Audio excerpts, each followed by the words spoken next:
হয়ে যাবে। ওয়া খাসাফাল কমারু, চন্দ্র তার আলো হারিয়ে ফেলবে।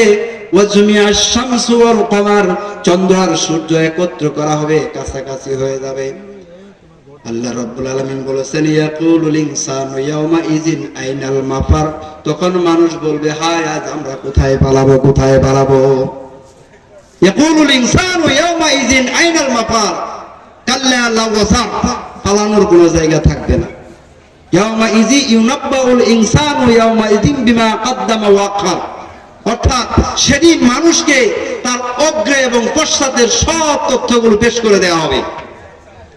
আল্লাহ পাক রব্বুল আলামিন বলেছেন যখন সেই সমুদ্রকে উদ্দীলিত করে দেওয়া হবে, ওয়াইদাল কুবুর বুসিরাত, এবং কবরকে যখন উন্মোচন করে দেওয়া হবে, কবর থেকে মানুষগুলো যখন গজিয়ে গজিয়ে উঠবে, আল্লাহ পাক রব্বুল আলামিন বলেছেন মানুষ কি আয়াসাবুল ইনসানু আল্লান নাজমা ইজামাহু, মানুষ কি মনে করে তার হাড় হাড্ডিগুলো আমি একত্র করতে পারবো না।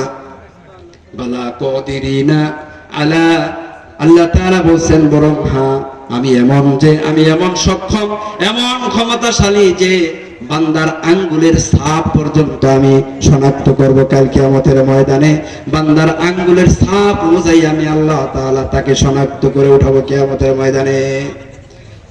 আঙ্গুলের যে ছাপ সূরা কিয়ামার ভিতরে আল্লাহ তাআলা বলেন এই যে ফিঙ্গারপ্রিন্ট মোবাইলের, বিজ্ঞানীরা, আধুনিক বিজ্ঞানী গবেষণা করেছে পৃথিবীতে যত আদম সন্তান আছে তাদের আঙ্গুলের ছাপগুলো একজন আরেকজনের সঙ্গে আর মিশবে না, একত্র হবে না।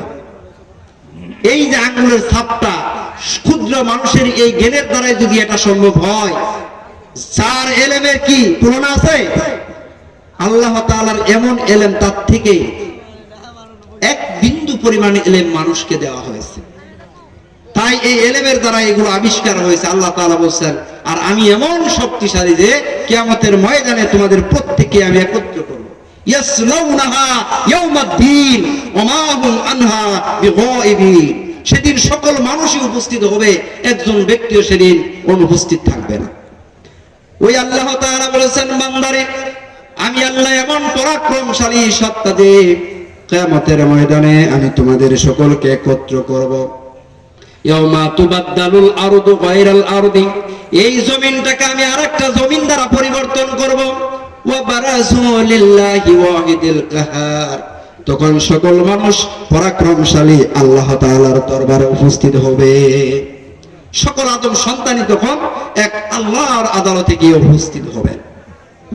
আল্লাহ পাক রব্বুল আলামিন বলেন ইয়াউমা ইয়াজমাউকুম লিয়াউমিল জামঈ যালিকা ইয়াউমুত তাগাবুন, আমি তোমাদেরকে এমন এক দিনে একত্র করব যেই দিনটার নাম হলো ইয়াউমুত তাগাবুন, তথা হার জিতের দিন।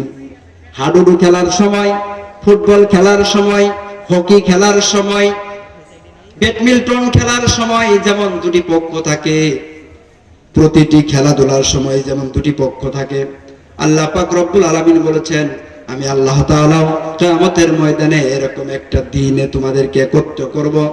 একদল জান্নাতি হবে, আরেকদল জাহান্নামে যাবে।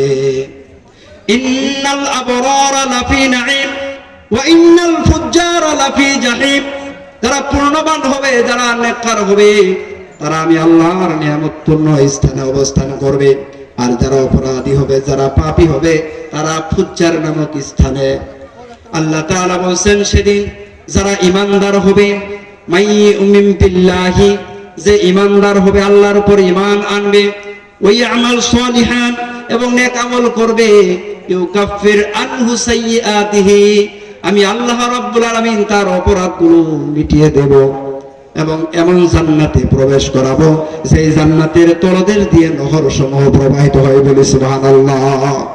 সেই দিনটা এমন একটা দিন হবে, প্রত্যেক ব্যক্তিকে সেদিন উপস্থিত হতেই হবে, কেউ সেদিন অনুপস্থিত থাকবে না।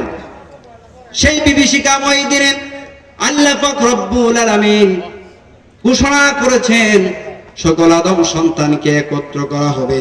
ফেরেশতাদেরকে, সেনাবাহিনীরা যেরকম, বিডিআররা যেমন সারা বাংলাদেশকে ঘেরাও করে রেখেছে, এমন ভাবে সারিবদ্ধ হয়ে ফেরেশতারা কিয়ামতের সেই ময়দানে আদম সন্তানকে ঘেরাও করে রাখবেন। يوم يقوم الروح والملائكة صفا لا يتكلمون إلا من أذن له الرحمن আল্লাহ রাব্বুল আলামিন বলেছেন সেদিন ইয়াউমা ইয়াকুমুর রূহ তথা জিবরাইল আলাইহিস সালাম দণ্ডায়মান হবেন, যিনি কুরআনুল কারীম সুদীর্ঘ 23 বছর বিশ্ব নবী হযরত মুহাম্মদ সাল্লাল্লাহু আলাইহি সাল্লামের কাছে এনেছিলেন। সেই জিবরাইল আলাইহিস সালামকে স্বতন্ত্রভাবে আলাদাভাবে